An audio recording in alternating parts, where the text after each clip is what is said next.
ఏఐఏడీఎంకేతో పొత్తు పెట్టుకుని తమిళనాడులో పాగవేయడానికి బీజేపీ ప్రయత్నిస్తోందని సిపిఐ ప్రధాన కార్యదర్శి డి రాజా అన్నారు.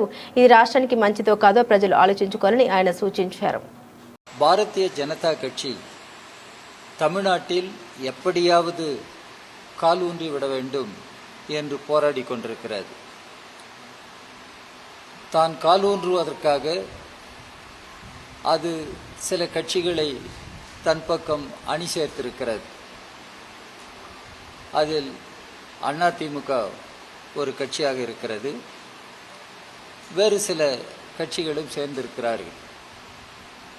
இது தமிழ்நாட்டின் நலனுக்கு ஏற்றதுதானா என்பதை மக்கள் யோசிக்க வேண்டும். அகில இந்திய அளவிலேயே இது ஒரு பெரும் பிரச்சனையை தோற்றுவித்திருக்கிறது. பாரதிய ஜனதா கட்சி ஒன்றிய அரசை இன்றைக்கு இருக்கிறது. ஒன்றிய அரசு பாரதிய ஜனதா கட்சியின் தலைமையில் அமைந்திருக்கிறது.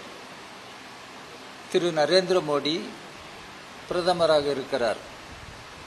பாரதிய ஜனதா கட்சி ஆட்சி அமைந்ததற்கு பின்னர் நாடு ஒரு பேரிடரை எதிர்நோக்கி இருக்கிறது. அரசியல் சட்டத்தை உருவாக்கிய பிதாமகர் டாக்டர் அம்பேத்கர் அவர்கள் குறிப்பிட்டது போல்